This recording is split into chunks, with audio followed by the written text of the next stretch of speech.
And then Benjamin Franklin turned to John Adams and said, "We must all hang together, we shall all hang separately." This saying got famous really fast, just like Sock It To Me is today. That's wonderful, Jonathan. You're a shoo-in, Jonathan. That composition will win the history contest hands down. Do you think it's good enough to win, Mom? Oh, I think it's excellent. And even if you don't win, it's still a great honor to be in the finals. May I suggest one little change? No? No? Gee, Mom, the rules say you have to write the composition yourself. That's right, Mom. You're absolutely right. You've done it all yourself. Let's keep it that way, huh? He doesn't need any help anyway. You're gonna win. Mom, will you be sad if I don't win? Oh, of course not. You just remember one thing. It's not whether you win or lose, but how you play the game.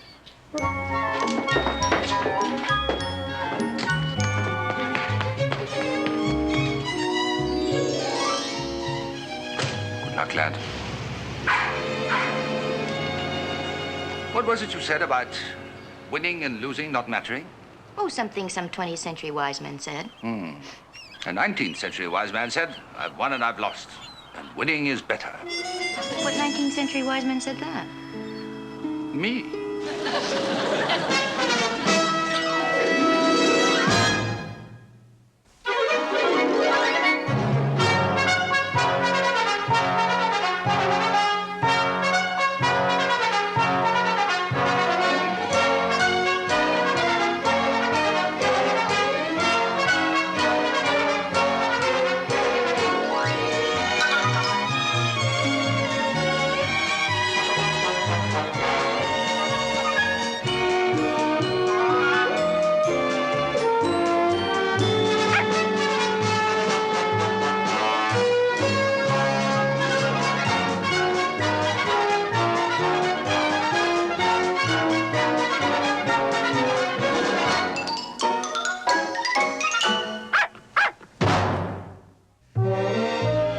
Kids be home from school by now. I know they are running late.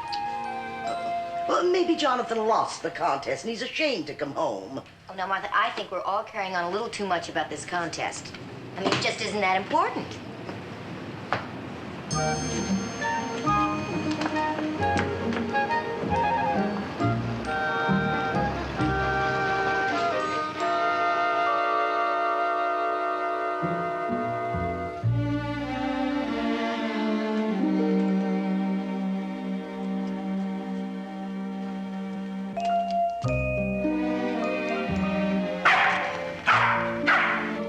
Poor Jonathan, he must have lost. Well, come on, let's make it easier for him. Be casual, cheerful.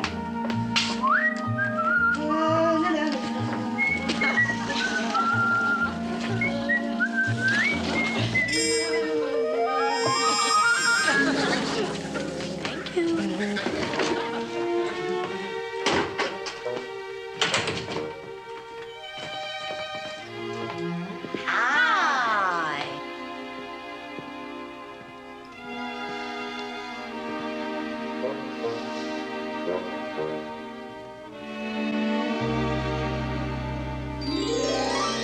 Anyone going to ask?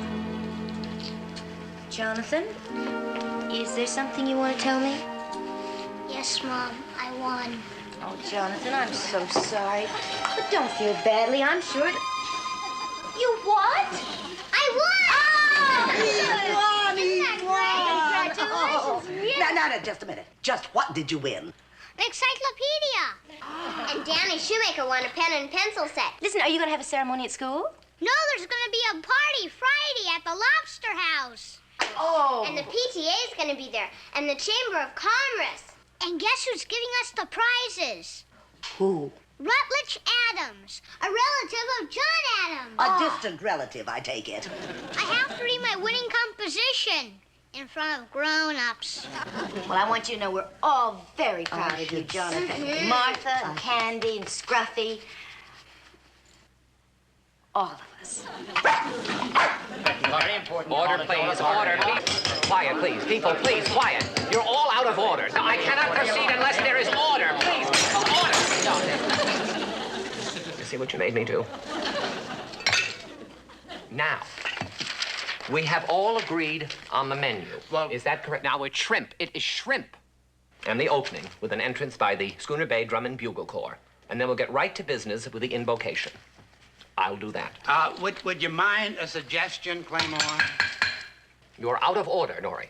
I didn't recognize you. Well, you should recognize me, Claymore. You've known me for 20 years. Norrie, when you say something, you must call for a point of order. Point of order. No, now call. Point of order. Good. Now you see the chair recognizes Norrie. Well, I think that Calvin Bedford should give the invocation. Why? He's the minister. Very well. Now, the Pledge of Allegiance is next, and of course, I will lead that. Point of order. You've used up all your points of order.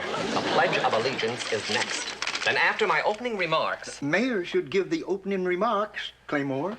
The whole idea of a history contest was my idea. I am the head of the Chamber of Commerce.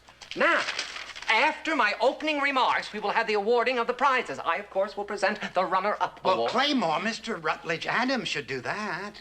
You're forgetting that I provided the pen and pencil set? Mr. Adams, you wouldn't mind if I presented the runner-up award to the shoemaker boy, would you? Not at all, Mr. Gregg. See that? Do you hear that? Hello, Margie. I heard you were discussing the presentation ceremony, and I wanted to make a suggestion. Don't you think it would be a good idea if the runner-up recited his composition, too? Well, now, really, Mrs. Shoemaker, you see, I just came from the school, and the judges have promised that they'd review Danny's composition. It's really quite good. Of course, his mother's not a writer. Mrs. Shoemaker, I think the gentleman and Mr. Adams will agree that there isn't time for another recitation. Is this Rutledge Adams? Oh, it's such a pleasure to meet you, Mr. Adams. Danny, this is Rutledge Adams, a descendant of John Adams. John Adams, soldier and statesman, second president of the United States. Every school child thrills to the mention of his name. Who can forget how he planned the Boston Tea Party? He was George Washington's first vice president. Then in 1785, Benjamin Franklin and John Adams worked on a treaty. Treaty. This was in France. Jonathan, try to relax. Smile. And use your hands. Keep your head up. All I could see was the top of it. Then in 1785, Benjamin, I can't. Can't what? Hold my head up, relax, smile, use my hands, and talk. You're right, and you're doing beautifully. I think that's enough rehearsing for today. Now, you go on. And for being such a good speaker, I say you have a cup of hot chocolate coming. What about me? You too for being such a good listener. Not you. You dozed.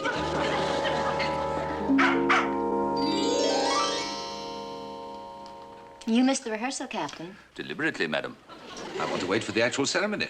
You know, it's such a good composition. It's all about Benjamin Franklin and John Adams. He calls it Patriots and Pals. Patriots and pals? Adams and Franklin? Yes. And, you know, he worked out the thing very intelligently. It's all about how the country grew through the friendship of these two famous men. It's really very... Hot chocolate's ready, Mom. Excuse me.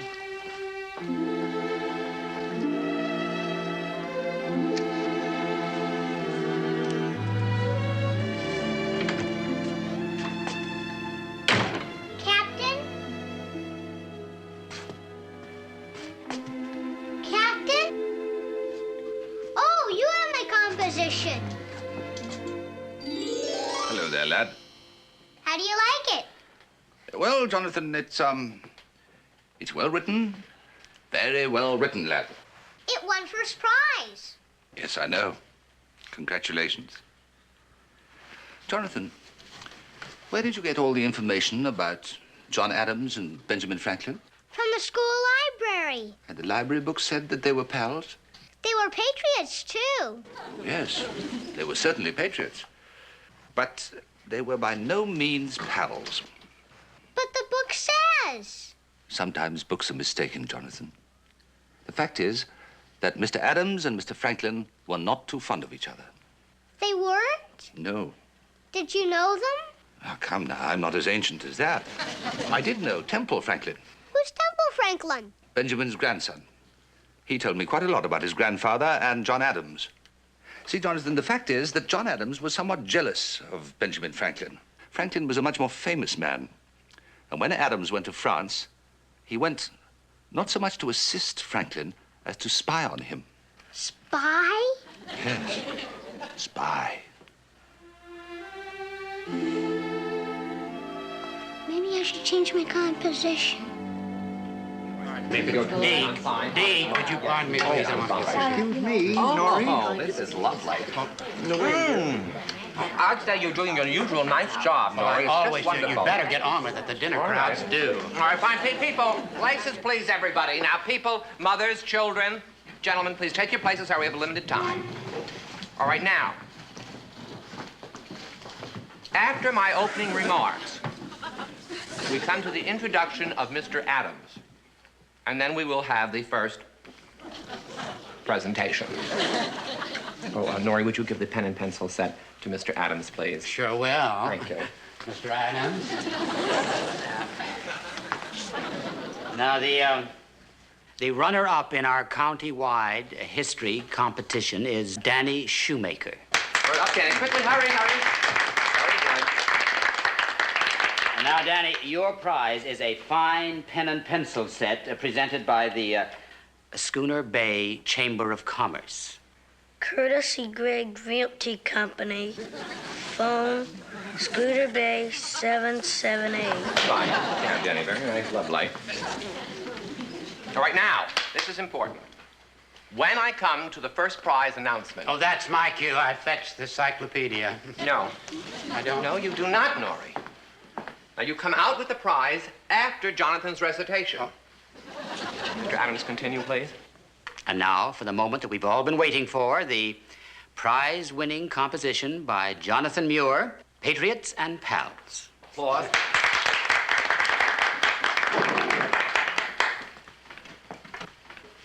Mr. Adams, I changed the title of my story. Oh? I did some more research. I got some new facts. Is that all right? The new title is The Scholar and the Schemer by Jonathan Muir. John Adams and Benjamin Franklin were fine Americans. In those days, they were a team. They did a lot for our country together. But I found out that John Adams wasn't very nice to Benjamin Franklin. Sometimes he acted like a real think.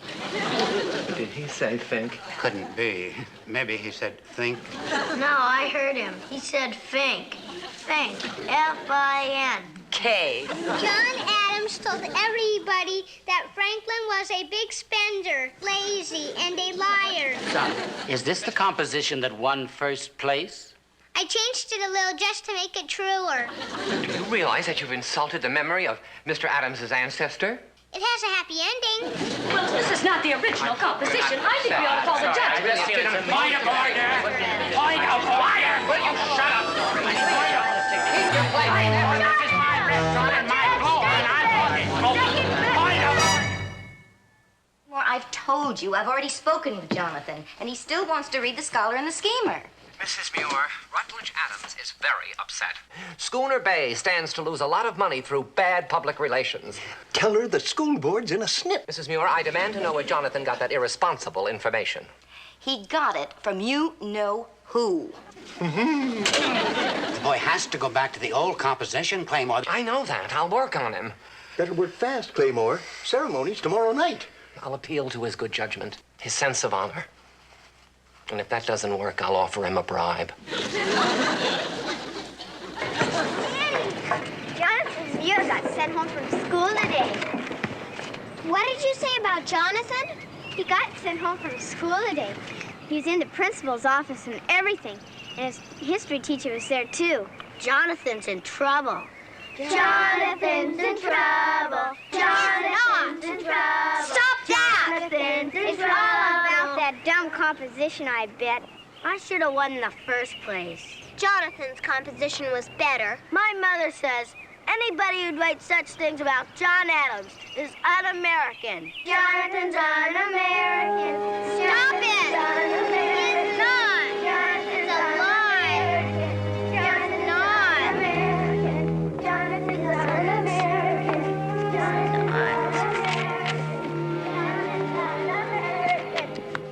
I'm sorry you feel that way, Mrs. Gilmartin. Goodbye. Hello? Yes, Nori. Nori, I've already heard from those organizations. Yes, and the ladies, too. Nori, I cannot talk to you now. I'm sorry. Goodbye. Martha? Yes? I'm afraid you're going to have to man the phones for a while. I've had it. Where's Jonathan? In his room. Thanks.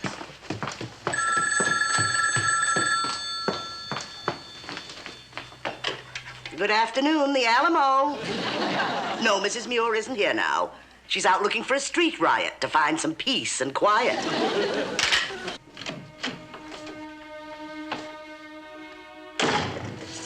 They say it's always calm at the eye of a hurricane. Hi, Mom. Hi. Isn't it silly the way people are carrying on about something that happened a long time ago? Captain Greg says if it's important enough for people to get mad at, it's important enough to fight for. Well, that's true. Do you like my new composition, Mom? Oh, yes, I do, Jonathan. Then why don't other people like it? Well, some people like to picture the great men of history as being perfect.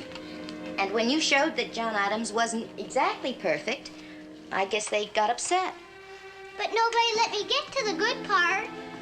The part where I tell everybody when Franklin and Adams worked together for the good of our country.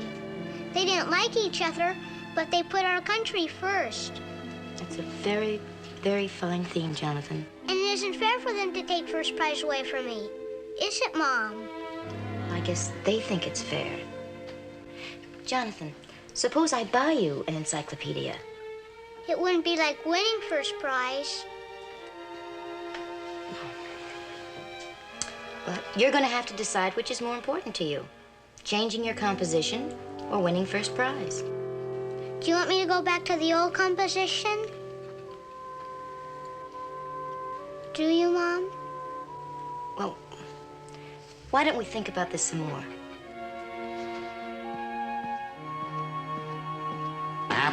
Here he comes. Claymore! Claymore! Everything will be all right. Claymore! I know, Mr. Shoemaker, but just calm yourself, please, everybody. Just one moment, please. I have just come from a meeting with the judges, and if Jonathan doesn't change his mind by 6 o'clock, he will be disqualified. Tain't fair, Claymore. It is fair, Deke. Patriots and Pals was his winning composition. Now he's changed it, so... That's right. He's disqualified. Not so quickly, Mrs. Shoemaker. Unless Jonathan goes back to his original composition by, as I said, 6 o'clock, then he will be disqualified. And then we will award first prize to Danny. Uh-oh. That puts a heavy responsibility on your shoulders, son. Do you think you can learn to recite your piece in so short a time? John Adams, soldier and statesman, second president of the United States. Every school tryout thrills to the mention of his name.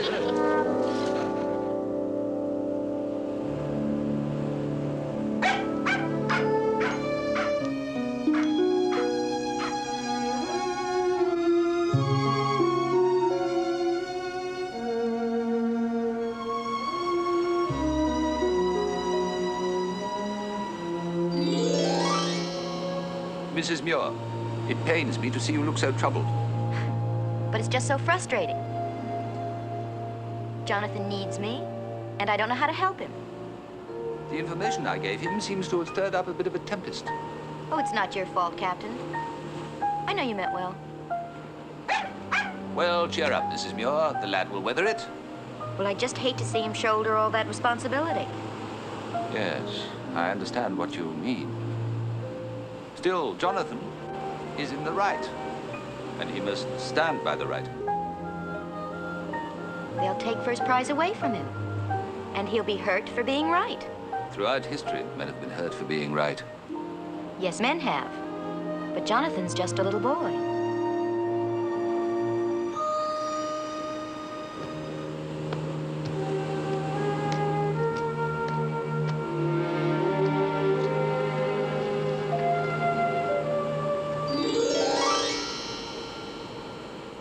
Hi, Captain. Hello, laddie. Everything shipshape? I guess so. What have you decided? I'm gonna stick with what I wrote. Very good. If I didn't, I would be like calling you a liar. Well, we couldn't have that, could we? You won't regret your decision. Who needs a terrific old encyclopedia anyway? Small price to pay for defending a principle. Sure is. We know we're right, don't we? Of course. I did talk to Benjamin Franklin's nephew. Nephew? You said Benjamin Franklin's grandson. I did? Well, then it was his grandson. Perhaps it was his nephew. Aren't you sure? Well, of course I'm sure. Have you ever known me not to be sure? The idea. Well, let me think. I've got it. It was Franklin's grandson's nephew. Or was it Franklin's nephew's grandson? No. It was his grandson, Temple. Just as sure as today is Thursday. Today is Friday. It is? Oh, dear. I'm afraid you'll have to excuse me, Jonathan. My memory isn't what it should be. What you told me. It's right, isn't it? Yes, of course. What did I tell you? Gee, I thought I could count on you. I hope you'll forgive an old sea dog for his unreliability. Now I'm all mixed up. I have a thought. You could go back to Patriots and Pals and leave out the parts that pertain to the Pals. After all, those two gentlemen did work together. You would just tell them that part. Hey, that's a great idea. I'll do it. You don't remember very well, but you sure come up with great ideas. Come on, Scruffy! Here, come on, Scruffy, come on! Come on, pal! Come on, pal!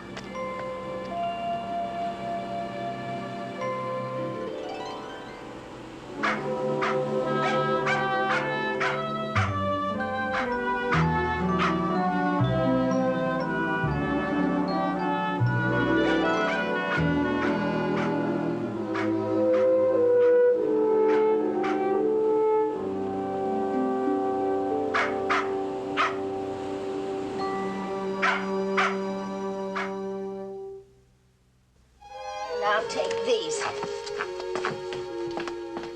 I need volume 11. Volume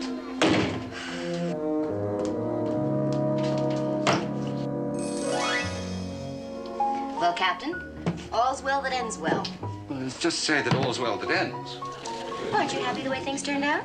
Oh, Mrs. Muir, it was not without price. I'm afraid that Jonathan will never again see me in the same infallible light. Or perhaps he sees you in a better light. A more human light. I, human? Mrs. Muir, as a writer, I should think that you would choose your words carefully. I do. Hey, Jonathan, what did Danny Shoemaker say when he saw your encyclopedia?